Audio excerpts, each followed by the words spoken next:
এরপর প্রশ্ন হলো গরুর ভুঁড়ি খাওয়া যাবে কিনা। গরুর ভুঁড়ি খাওয়া যাবে কিনা ভাই, এই প্রশ্ন উত্তর হলো যে গরুর ভুঁড়ি খাওয়া ইসলামী শরিয়ার দৃষ্টিকোণ থেকে সম্পূর্ণ হালাল। আপনার যদি রুচি না কুলায়, সবাই সব জিনিস খাওয়ার রুচি হবে না, আপনার যদি রুচিতে না কুলায় আপনি খাবেন না, সেটা ভিন্ন বিষয়। আপনার না খাওয়ার অধিকার আছে যে আমার ভালো লাগে না এটা আমি খাবো না, কিন্তু শরীয়ত সেটাকে কি করে নাই, হারাম করে নাই। যদি পরিষ্কার পরিচ্ছন্ন করে রান্না করা হয় সেটা খাওয়া সম্পূর্ণ হালাল।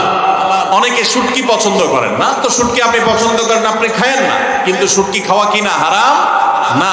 ঠিক একইভাবে গরুর ভুঁড়ি খাওয়া কিনা হারাম না। গরু কেন, যে কোনো প্রাণীর ভুঁড়ি খাওয়া হারাম না। আপনি পরিষ্কার করে যদি খেতে পারেন সেটা অবশ্যই কি আছে, জায়েজ আছে। কেউ খেলে তাকে ঘৃণা করাও উচিত না, কারণ আল্লাহ যেটাকে হালাল করেছেন সেটাকে আপনি হারাম করার কে। এজন্য এই বিষয়গুলো আমাদেরকে ভালো করে বুঝে নিতে হবে যে আমার রুচি না হয় এক জিনিস আর শরীয়তে হারাম করা আরেক জিনিস। বিধায় গরুর ভুঁড়ি খাওয়া এটা হারাম কোনো বিষয় নয়।